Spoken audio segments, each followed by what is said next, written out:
my thesis is that multipreneurship is the future of entrepreneurship. And what multipreneurship means to me is you're not just building one business, you're building a portfolio of businesses powered by the internet. Some of those businesses you can start yourself, incubate yourself, like this guy in Europe. He just like built all these websites. Some of them you can incubate or potentially even acquire.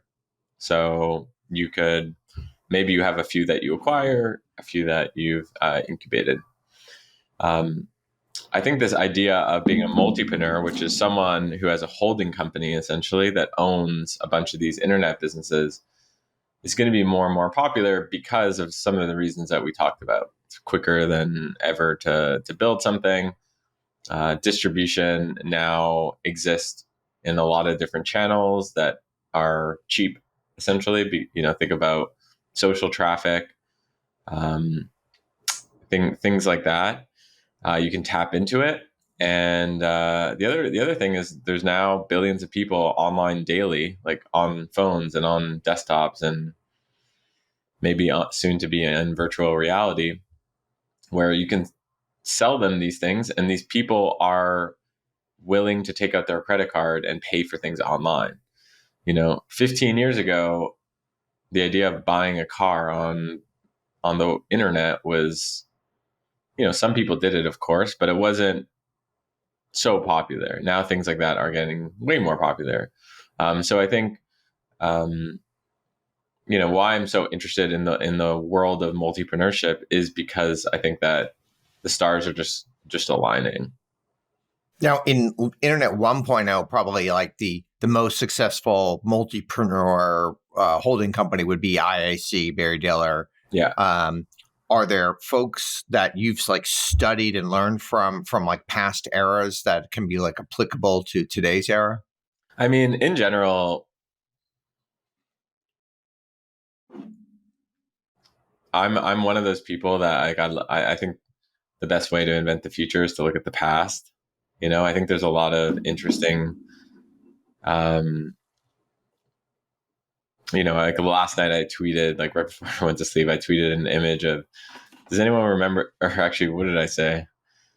I said, this business was ahead of its time. And it was an image of AskJeeves.com. If you remember that. And I was kind of joking in that tweet because, it's Ask Jeeves was basically, ChatGPT before ChatGPT. It was AI agent. Yeah. And speaking of Barry Diller, they did buy that. And so Barry Diller, exactly.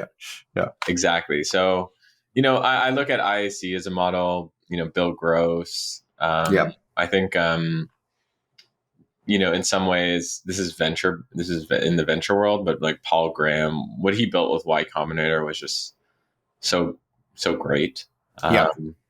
And also how he had like his media component, like Hacker News was the media part of his business that no one talks about. So he was able to attract the smartest engineers in the world to this media property. And then they'd be like, oh, what's Y Combinator? Yep.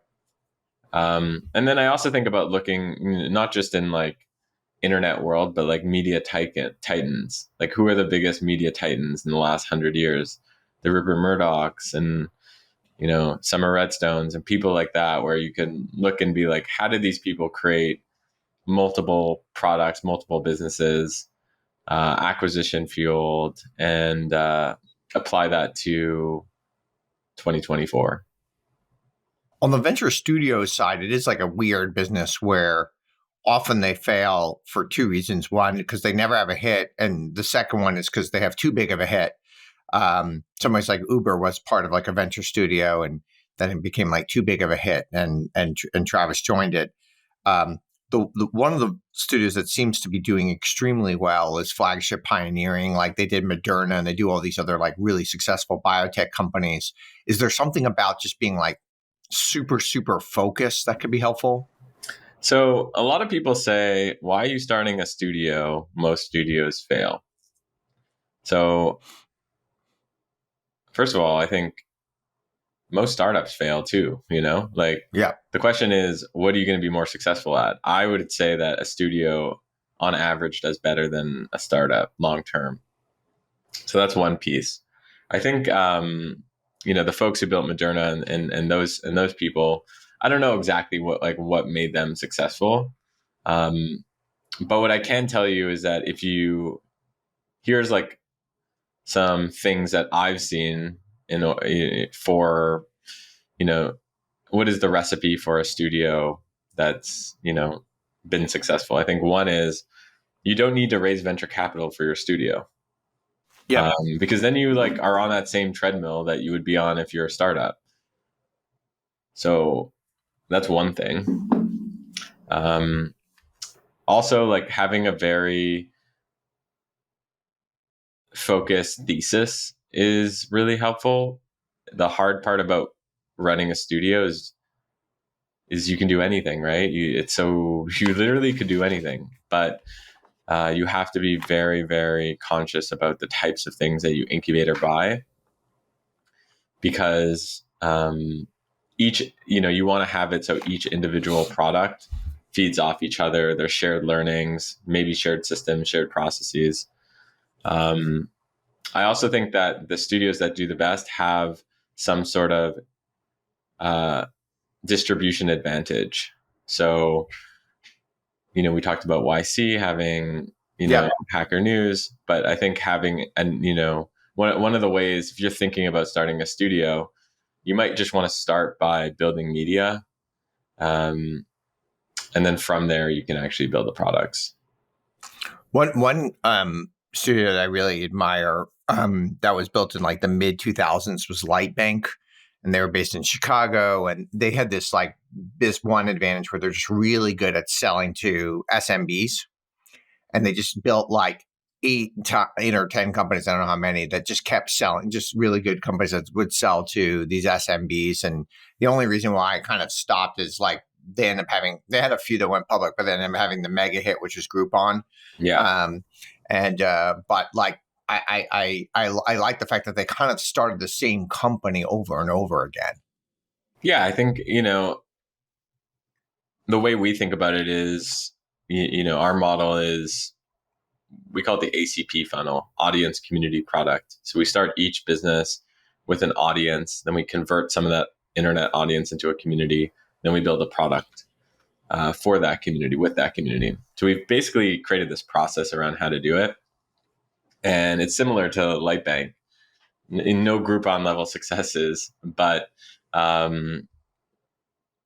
you know, but I think the idea is similar in the sense that we focus on the community, where they also sort of, I would imagine, focused on a particular subset segment of SMBs, and they're like, we're just gonna focus on this community and then build a bunch of products that service their customer journey, and I think that's really smart. Now, like a startup studio, you could think of as a VC where you make it like a hit-driven business where you have a power law distribution, or you can think of it more like a private equity firm or something where there's going to be, lots of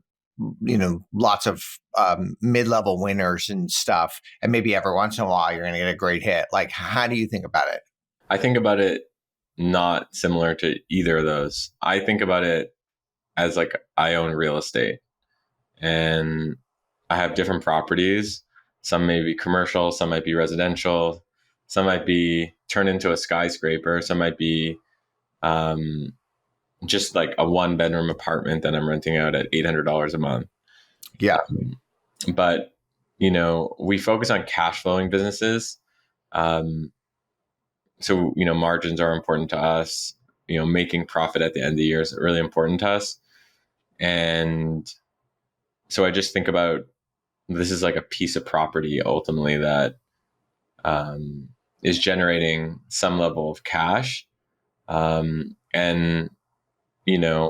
I think then we have to be more developers, right? Like, okay, how do we okay, this is great on one floor. How do we add a second floor, a third floor, and stuff like that? So that's how we think about it. And that also allows for interest, it allows us to value M&A. It gives us a better, clearer view, a more HD view into M&A, because we understand Like we know what a business is worth to us based on this model.